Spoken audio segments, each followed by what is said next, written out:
Hey guys, so today is November 19th, it's Monday, so first day of the work week, and it's super weird for me because last week I had 2 days training, and then Wednesday and Thursday I was really sick, like I still went to work and taught, but I was really out of it, and then Friday I didn't have work, so, and then I was like, I had it in the weekend, so it was kind of like not my normal, like I'm a creature of habit, so it's like not my normal routine, so it was really weird to go back to work today, but it was kind of nice, and I actually have a few things I want to talk about.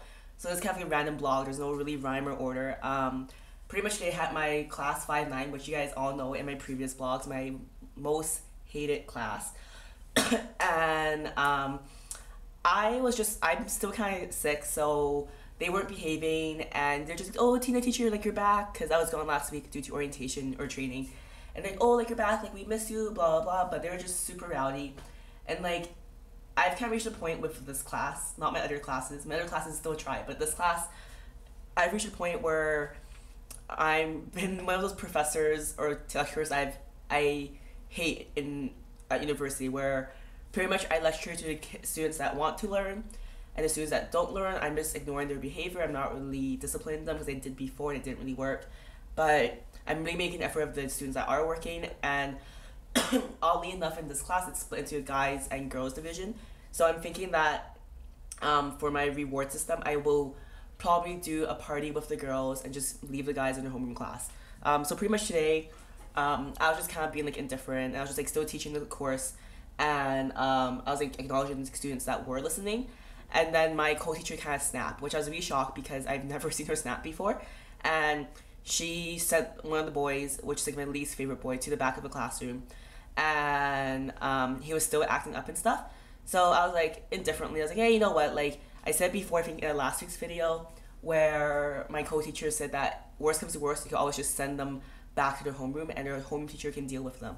So I was like, might as well do it, why not? I really didn't want to, but I was just kind of like, you know what, I need to, I don't know, I have like 1 month left teaching this semester. I'm like, whatever. So I'm like, okay, so I'm not gonna say his name. I'm like, okay, so you can come with me. And his mouth dropped. And pretty much I'm like, okay, like I'm gonna take you to your homeroom teacher. And he kept apologizing and he was like really scared. I was like, okay, grab your stuff, like we're going. So I pretty much brought him to his homeroom, and after that, the class was well behaved. And I hate that I have to do that to kind of do a statement, but I guess it has to be done. So tomorrow I'm teaching them, and we'll see what it's like. He actually came to me after school today, and he wrote a letter, which his homeroom teacher probably made him write, apologizing to me, and it was like a really long essay. It was in Korean, but my other co-teacher translated it for me, and I think tomorrow, even though it's a bit extreme, I'm going to make him read it to me in front of the class in Korean, because I just think it's really easy for a homeroom teacher to tell a student to write an apology letter, but I feel like he has to say it to really mean it. So that's what happened today. And also what else happened, this weekend I had a family day with one of my co-teachers. So I met her and her 3 daughters, who are age 15, 17, and 22, or 15, 17, 20, and like their Korean age is like 16, 18, 22. It's really confusing. Anyways, I'm not really going to talk about our day because we spent the whole day like doing a bunch of sightseeing and like eating and stuff. But in my blog down here, I will post some photos from our adventure that day. It was really nice to kind of hang out with a Korean family, and even though like it was just her daughters, and like they had really good English and we got along really well, it was just kind of like, it was just nice to like hang out with a family. Like I come from like I have a lot of family at home, like uncles, aunts, cousins, grandparents, and whatnot. So it's just kind of nice to hang out in a family environment, even though we didn't have a lot in common. So I definitely want to see them again soon. And then so I'll post some photos from that day on my blog down here, but I'm not going to talk about it. But we went to like the Blue House, which is the equivalent of the White House in Korea. We went to like an old traditional village that's actually placed in Seoul. It was just a really cool day.